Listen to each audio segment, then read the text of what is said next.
How to choose the right contractor for your renovational project.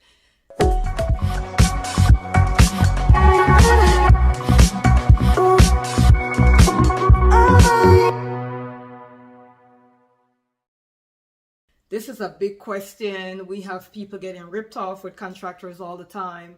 How do you know what is the best, who are the best contractors? A lot of contracting companies have a lot of fancy websites and all that great stuff. You're doing renovation, you want a contractor to come in and help you with it, or you want the contractor to do the entire thing. How do you know who to hire? Well, the first thing is you got to ask around. Ask your neighbors. We have something in our area called Next Door, which is all these different communities. People that live in these communities are on this website, and they normally ask different questions like, hey, who knows a good contractor? Who knows a good plumber? Who knows a good whatever? So you could also go on a system like that, or you could ask your neighbors. Maybe you see your neighbor getting renovational work done.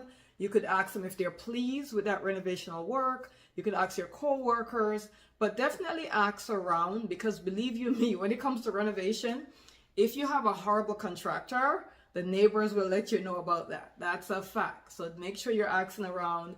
Make sure if you have a program like Nextdoor, you go in at Nextdoor to see who are some of the contractors that people are recommending, who are the ones that people will never use again, and they never will touch them. Is there a neighborhood contractor that you'd be willing to use? Do you need a contractor, or would a handy guy work? Do you want someone to help you with the project as opposed to doing the entire project? Maybe you just need a handy guy to come and help you with some of the project. Maybe you want to do some of it yourself. Now, obviously, when you're doing plumbing and electrical, you definitely want to make sure you have a licensed plumber and a licensed electrician. That is not what I'm saying. I'm saying if you're doing cosmetic stuff and you just need a handy guy to help you, you could do that as well. Next thing is you want to read reviews, right? And you have to take the good and the bad, because sometimes people leave really bad reviews for really good companies. And we know this for a fact, right? So you have to read through all the reviews. If there's 10 reviews and there is 8 good and 2 bad, then of course that's not a bad pick. But if there's 10 reviews and there is 7 bad and 3 good, then that's not good.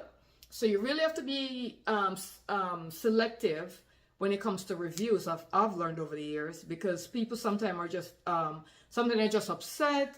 Sometimes the competition is leaving a bad review for their competitor. Sometimes it's a personality clash and not necessarily the work that the person actually did. So you have to really read through the reviews and see what makes sense for you. The next thing is compare quotes. So whenever you're doing a project, once you do your shopping around, you read your reviews, you ask the neighbors, your co-workers, all that great stuff, you always want to get 3 different estimates. Always.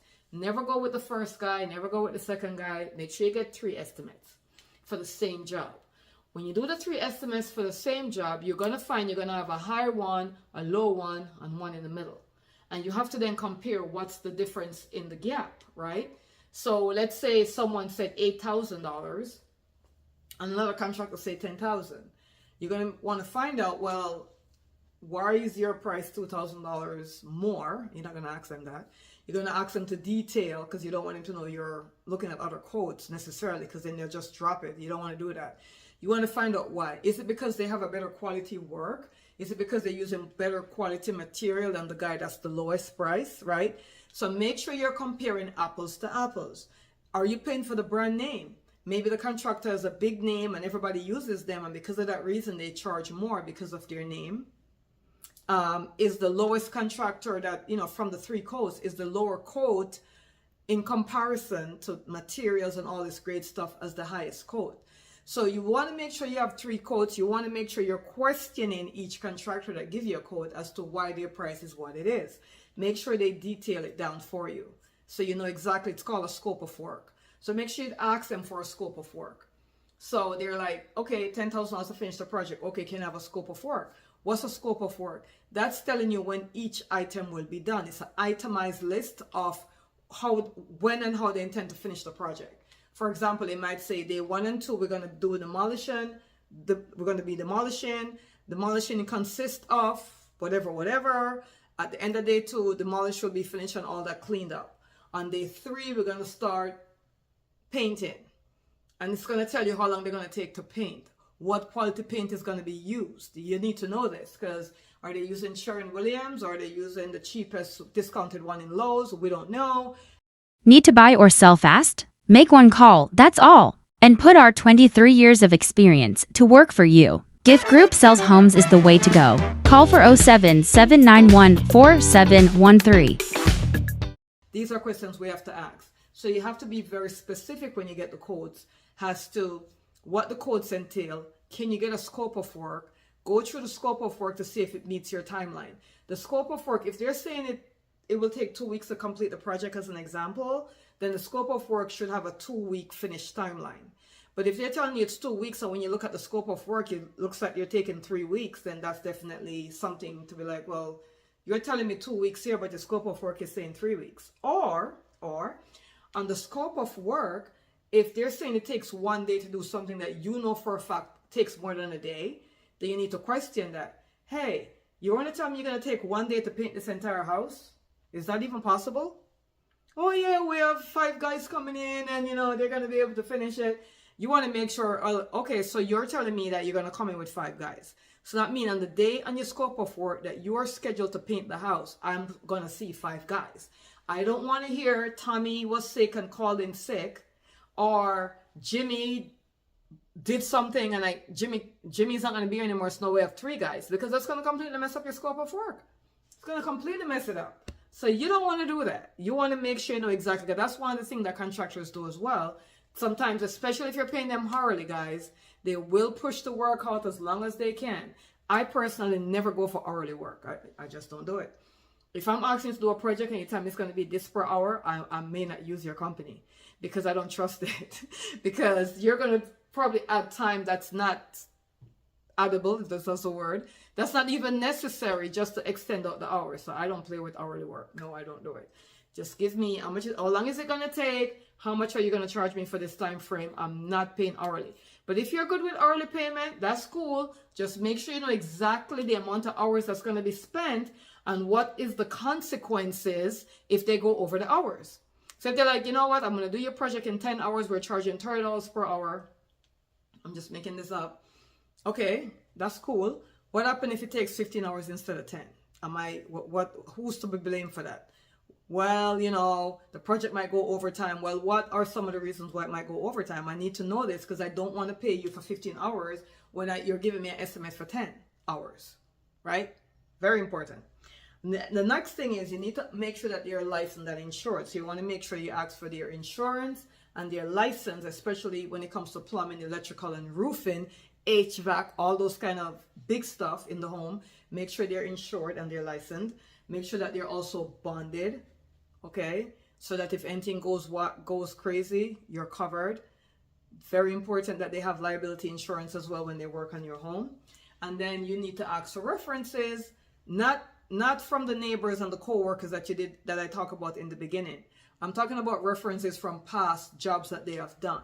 So you're going to say to them, so what else have you done any work like this before? Hopefully they have.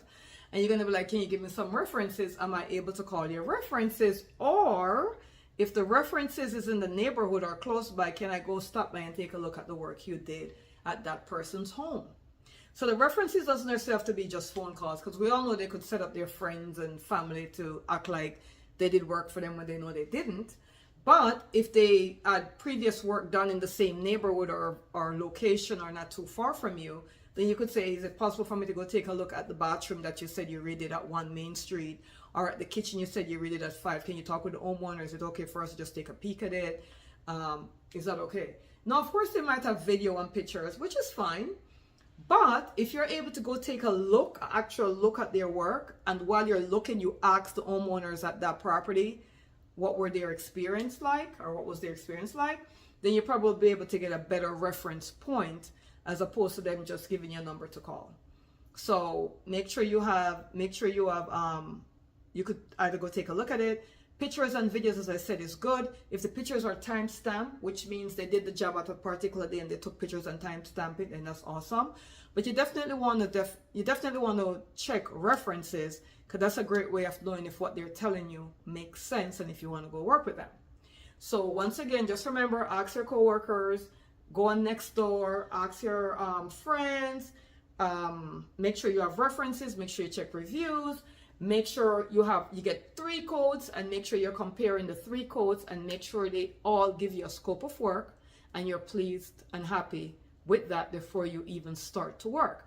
Last but not least is, a lot of contractors like to take 50% upfront and then 50% when it's finished.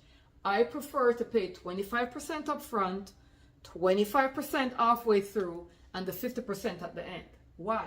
Because if I really give them 50% and they start off and I don't like the work, there goes my 50%. But if I give them 25% and they start off with the work and I could see how it's going, then I'll be more happy to pay the 25% more, because now I'm like, okay, I want to go ahead with you.